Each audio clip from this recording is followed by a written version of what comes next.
Welcome back to the channel, everybody. Tonight we have a great Underwater Wednesday episode that features the hover rig, and it's all about the new technique called hover strolling.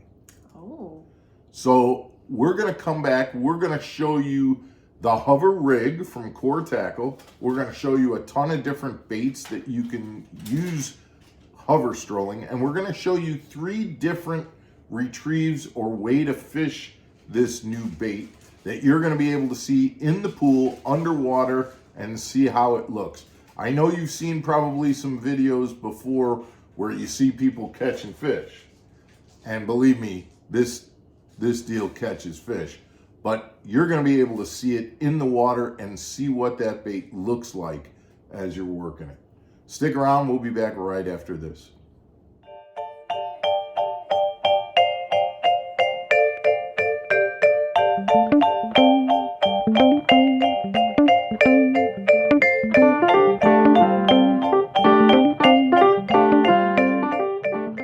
Welcome back to Mark Fisher Outdoors, everybody. I'm Mark Fisher. I'm Megan Fuller. So tonight, Megan, we're going to be talking about the new technique called hover strolling.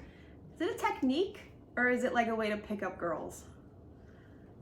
Do the hover stroll. I do the hover stroll, like it could be like a dating app for single fishermen. The hover stroll.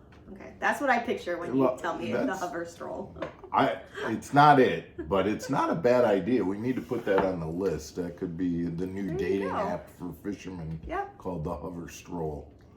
I don't know. We'll have to get back to that. Get back to you on that one. All right. Anyway, back to focusing, Megan. Yeah. Okay. So the hover rig and hover strolling.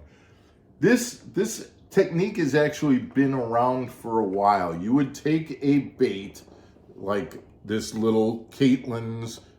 Looks like a fluke, and you would put a hook with a 90-degree bend in it here, and then you'd put a nail weight in the nose of it. And so what that would do, and we've talked a lot about this kind of thing with the tush rig and things like that, putting the weight inside the bait means that when it falls, it doesn't fall nose down, but it kind of glides in this motion, going down. Well, Core Tackle and Matt Steffen have designed this hook where now, and this is a larger one, with this hook, the weight is actually in front of the eye. So when you rig this on a bait, for example, on this jackal, you now have the eye here, the hook is here, and there's actually a weight in front of the eye, which means this bait is now, instead of going nose down, is going to glide.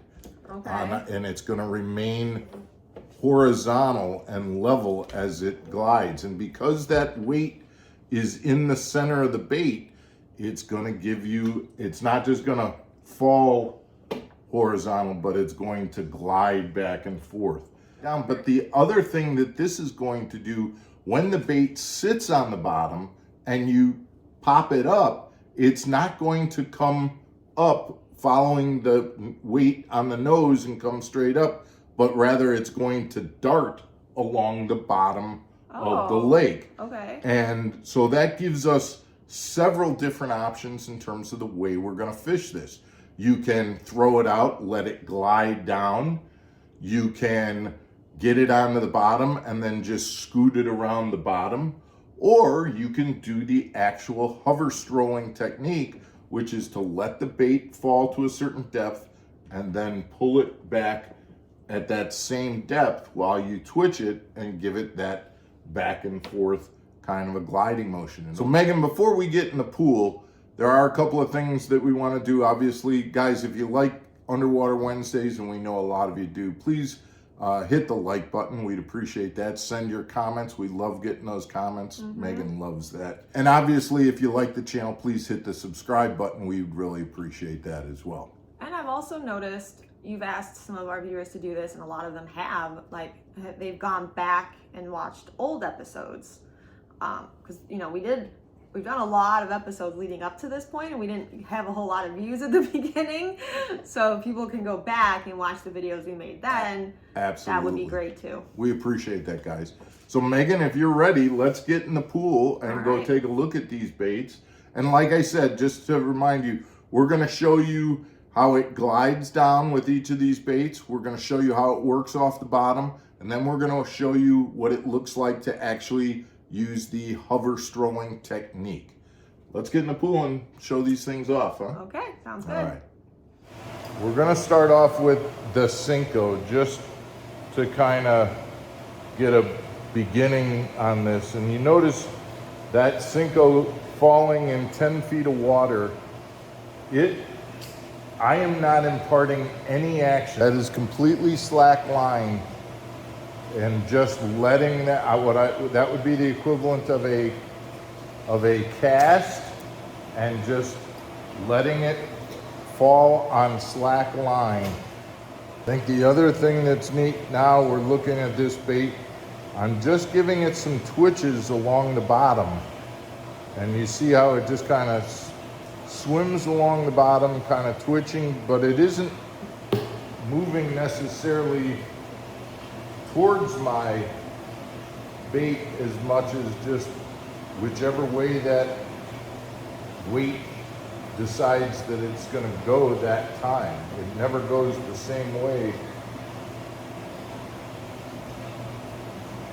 So looking at hover strolling, I don't know that I would necessarily use the hover strolling technique using a Cinco. But I really like the Cinco on some of the other retrieves that drop and along the bottom.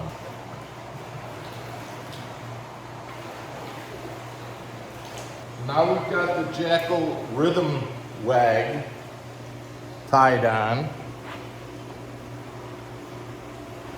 We're going to see how that bait looks.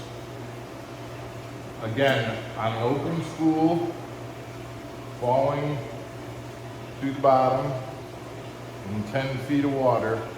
Just a nice subtle back and forth kind of. It really just looks like a dying minnow falling to the bottom as it spirals down. All right, so now we're going to do the Jackal, and we're going to watch how it works along the bottom of the pool. These are just little gentle pops. You can see how it just kind of looks like a dying baitfish scooting along the bottom.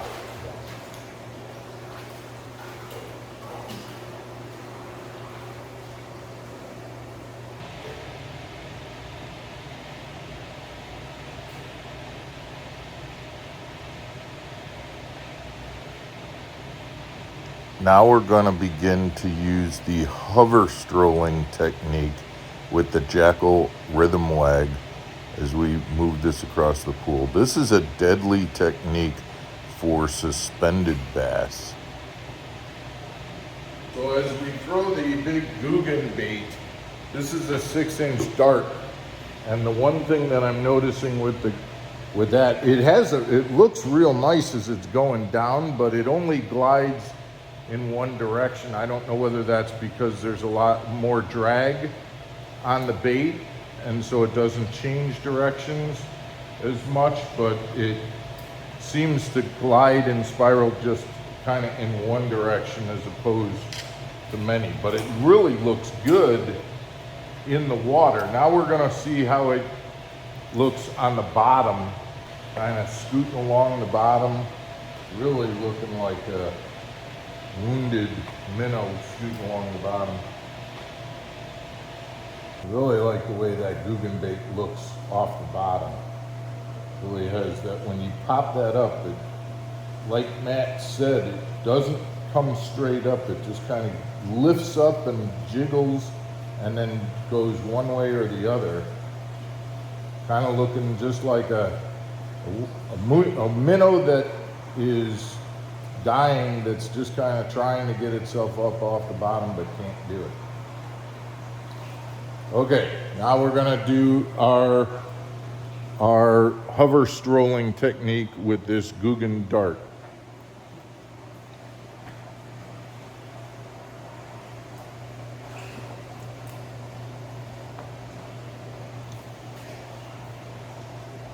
Guys, one of the things that I want to show you is that this hover rig actually is really dynamite on crappie as well. We put it on this little Molex bait and it looks super in the water. The problem is it's so small that we couldn't get any real good video footage because it's so tiny. We couldn't find it in the pool, but you can see that on the smallest hover rig size that they got, that little bait, and you can just see again compared to my finger how small that bait is. But this is really dynamite. I know a lot of crappie guys are using hover rigs and doing really good fishing for panfish, crappie, using the real tiny hover rig as well. Well, you know what hover strolling is now? I do indeed. Do indeed. Different than a dating app. Not a dating app, but I tell you what, the fish love it. Oh, that was a good one. You like the way I did that? Nice. They really do. I mean, this is a fish catching dude, and like I was saying in the pool, I mean, so many different ways to work it, whether it's on the bottom or truly that hover strolling technique.